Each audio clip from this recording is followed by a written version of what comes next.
ये किस नए संकट के संकेत हैं?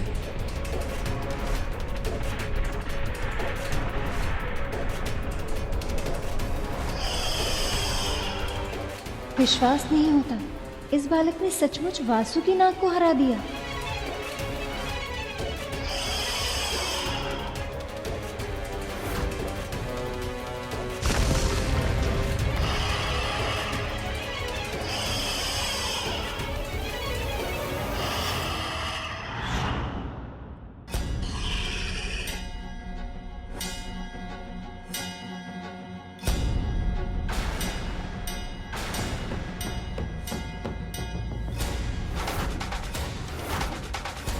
हाँ, पार्वती की शक्ति के प्रताप से वासुकी का विशाल आकार भी छोटा हो गया और अब ये बालक इतने महान नाग के साथ एक खिलौने की तरह व्यवहार कर रहा है।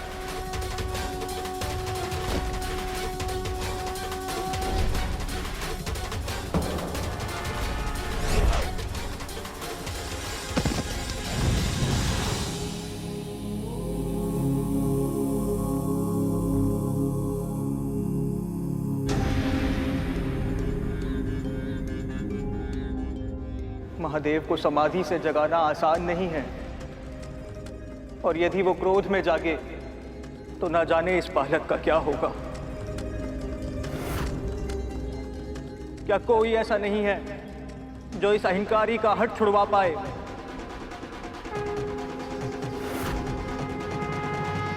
अब इस बालक की उद्दंडता अति की सीमा को लांघ चुकी है। अब मुझे जाना ही होगा। प्रभु, स्वयं महादेव और सखी पार्वती उस बालक के माता पिता हैं, और वो दोनों अपने पुत्र को अनुशासन का पाठ पढ़ाने के लिए पूरी तरह सक्षम हैं। मुझे नहीं लगता कि इस समय आपको हस्तक्षेप करना चाहिए, कहीं बात सुलझने के बदले बिगड़ न जाए।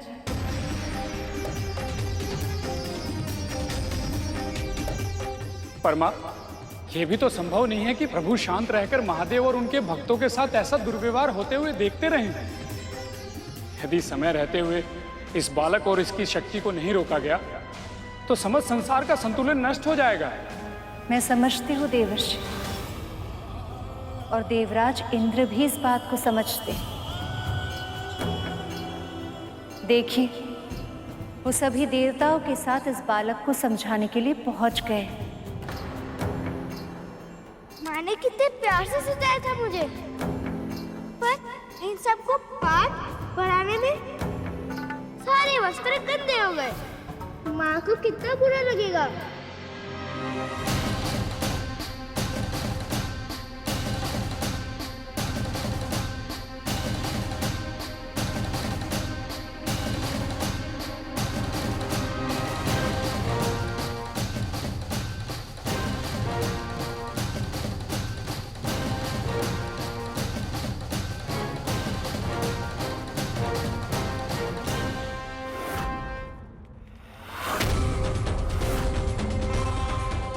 अब कौन आ रहा है पिटाई खाने?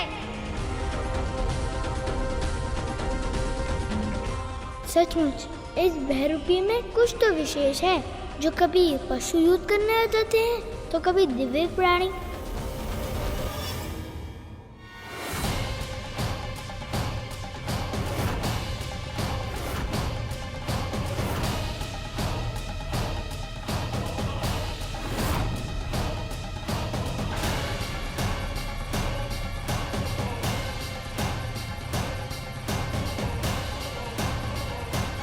वैसे आप सब है कौन? मैं हूं देवराज इंद्र। और मैं हूं अग्निदेव। और मैं हूं वायुदेव। और मैं हूं वरुण देव। और हम सभी हैं देवगण।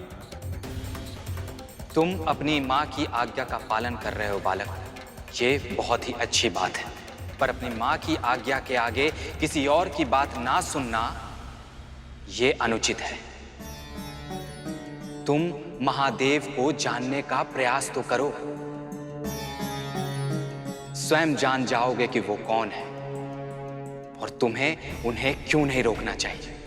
जो मेरी माँ के आदेश का पालन करने का इच्छुक नहीं है, उसे जानने में मेरी कोई रुचि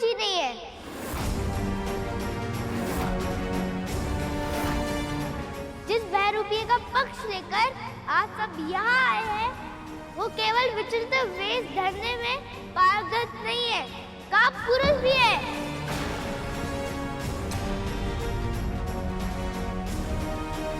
स्वयं तो आंखें मूंदकर ऐसे बैठ गए हैं जैसे उन्हें किसी बात से कोई अंतर ही नहीं पड़ता, पर कुछ ही समय के अंतराल में बार बार किसी न किसी को युद्ध करने के लिए भेज देते हैं वो।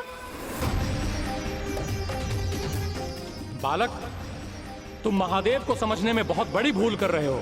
तो उसे सुधारने के लिए मेरी माँ है।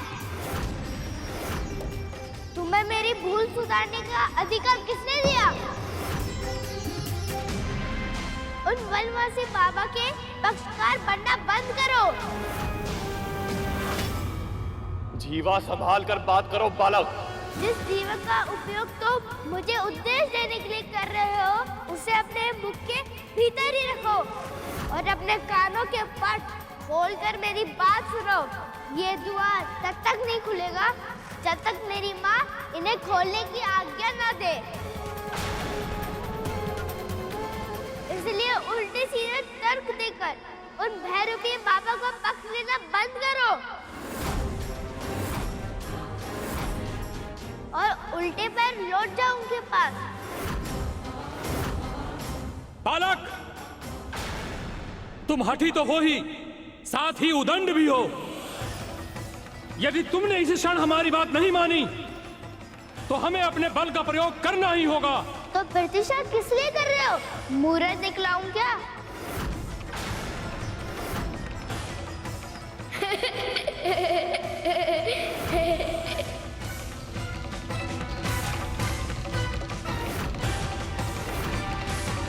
बालक,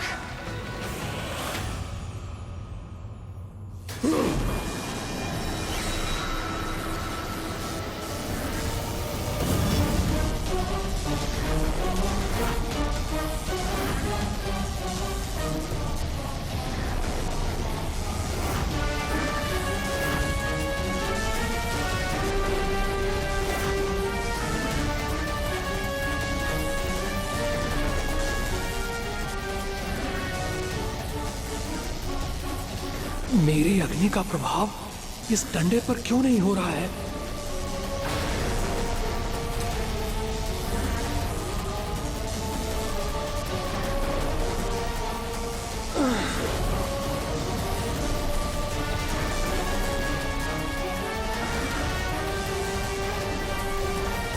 कौन है ये बालक जो अग्नि देव की इतनी भीषण प्रहार को भी विफल कर रहा है?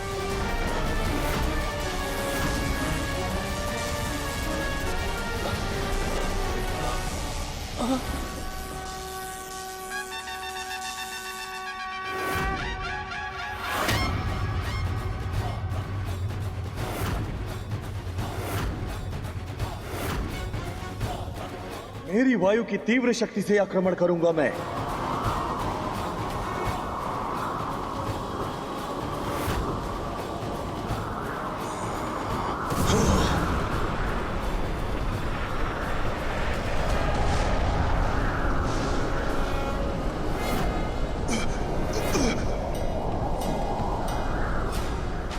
इस बालक ने देवताओं का अपमान कर, उन्हें क्रोधित कर उनसे भी युद्ध करने लगा।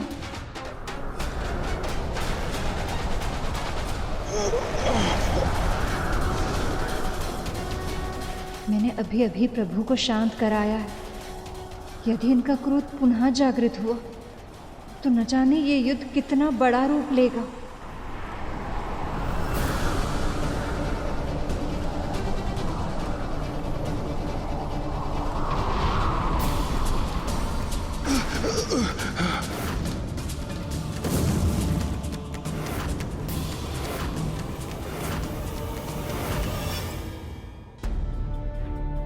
इस बालक पर तो वायुदेव के वार का भी कोई असर नहीं पड़ा। सारे देवताओं के प्रहारों का प्रत्युत्तर ये बालक बहुत ही सरलता से दे रहा है, किंतु कैसे?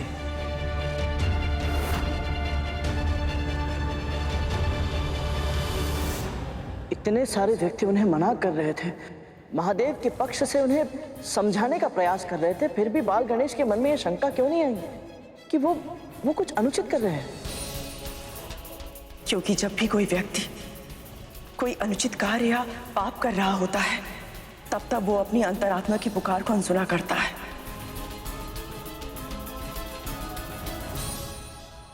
तुझे पता है मुझे कैसे पता चला? जब भी मैं तेरे साथ या विंता के साथ कुछ भी अनुचित करती थी, तब मेरी अंतरात्मा मुझे टोकती थी, मुझे रोकती थी, किंतु मैंने कभी उसका सुझाव ही नहीं माना। तुम्हारे स्वामी, जिनका हृदय इतना शुद्ध है कि देवता भी उनसे परामर्श लेते हैं, उन्होंने भी तुम्हें समझाया कि गरुड़ और उसकी मां को मुक्त कर दो, किंतु तुम उनके सुझाव के बिल्कुल विपरीत कार्य कर रही हो। तुम भूल रही हो खतरू, जो अन्य व्यक्तियों के लिए विपदा उत्पन्न करता है, उन्हें स्वयं भी उसी विपदा का सामना करना पड़ता है।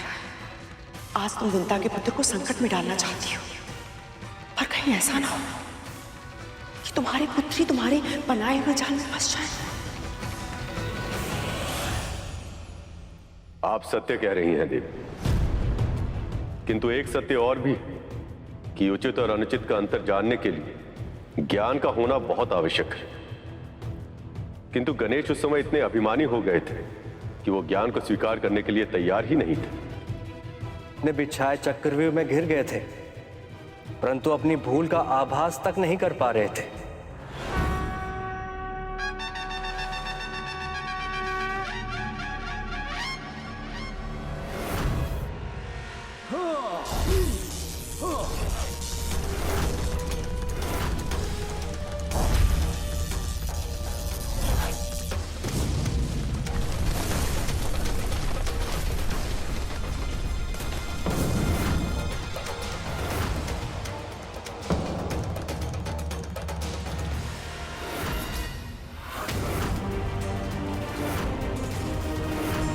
देवताओं, आक्रमण!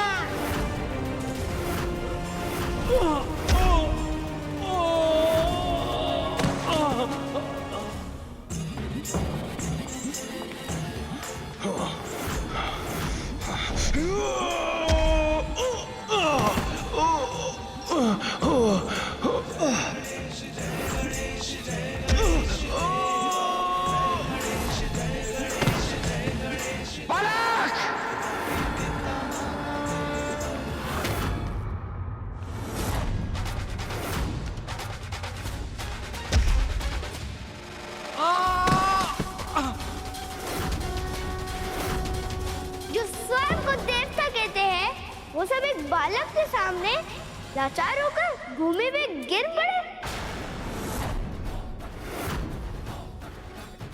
चाहे तो दया की भिक्षा मांगकर देख लो, ठीक से विनती करोगे, क्या पता दया ही कर दूं।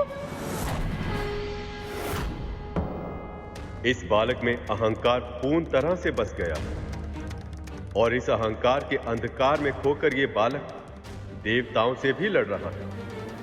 ये उचित नहीं।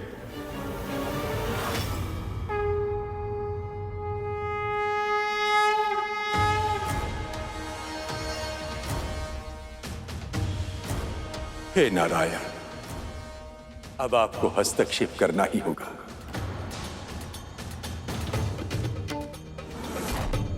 यदि इस बालक को ना रोका गया तो इसकी शक्ति निरंतर बढ़ती जाएगी और एक समय पर इसे नियंत्रित करना असंभव हो जाएगा।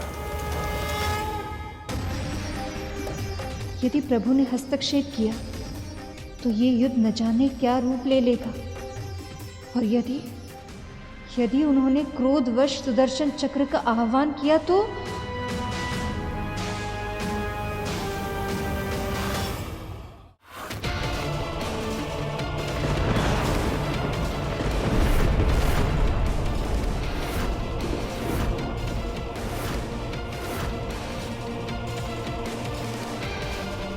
कुछ कीजिए प्रभु, शीघ्र ही, नहीं तो अनर्थ हो जाएगा। देवराज इंद्र ने अपने वज्र का आह्वान कर ही लिया है।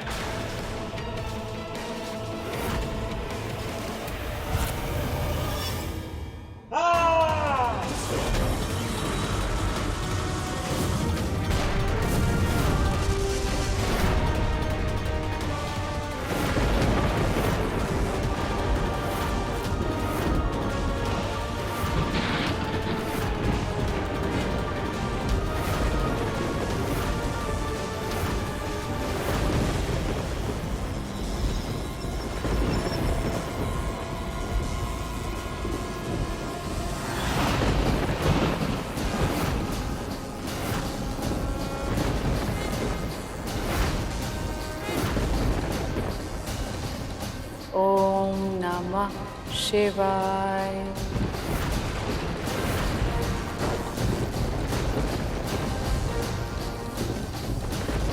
ओम नमः शिवाय।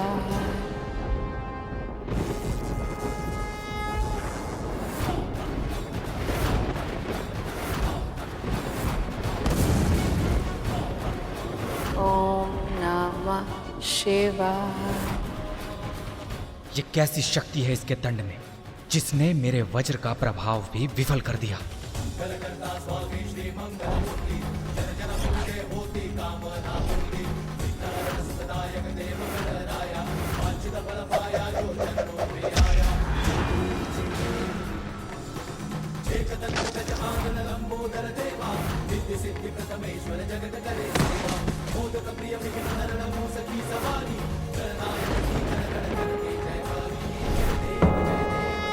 बस बहुत हुआ। देवताओं की रक्षा करना मेरा धर्म है और मैं अपने धर्म का पालन अवश्य करूंगा।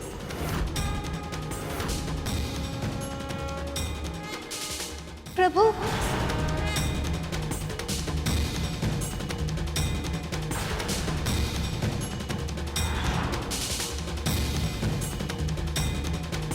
मां, तुम देव, प्रभु विष्णु और महादेव अर्थात त्रिदेव एक ही समय पे एक ही स्थान पर एक ही शक्ति के विरुद्ध, अब क्या होगा मां?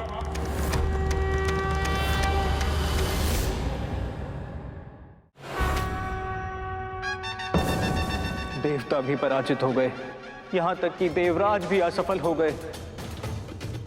ये कैसे संभव है?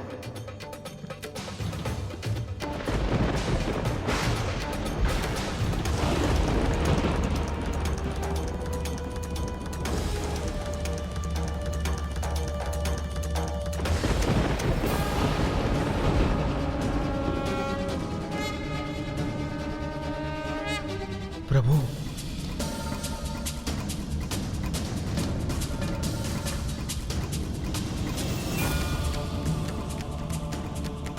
ये सभी हताश हो चुके थे, पर अब नई शक्ति, नई आशा के साथ फिर से खड़े हो गए। ऐसा कौन आ रहा है अब?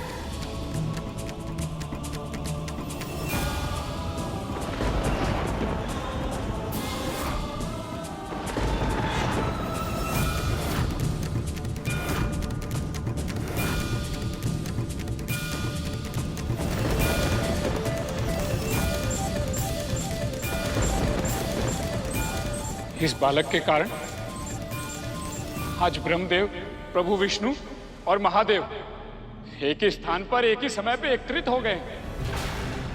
इतिहास साक्षी है मां, जब जब ऐसा हुआ है तब तब कोई अकल्पनीय घटना घटी है। मुझे भय है मां कि इतिहास कहीं अपने आप को फिर से दोहरा तो नहीं रहा है। बस यही आशा करती हूँ कि ब्रह्मदेव और प्रभु इसे इसकी भूल समझा पाए और ये उसे सुधार ले, ताकि महादेव को अपनी तपस्या से उठने की आवश्यकता नहीं। यदि महादेव को ज्ञात हो गया कि उस बालक ने उनके गणों के साथ अहित किया है, तो उनके क्रोध का समुद्र अपनी सीमा तोड़ देगा। और यदि वो सखी पार्वती के परम प्रिय पुत्र पर क्रोधित हो गए, तो सखी पार्वती क्या करेगी, इसकी तो मैं कल्पना भी नहीं कर सकती।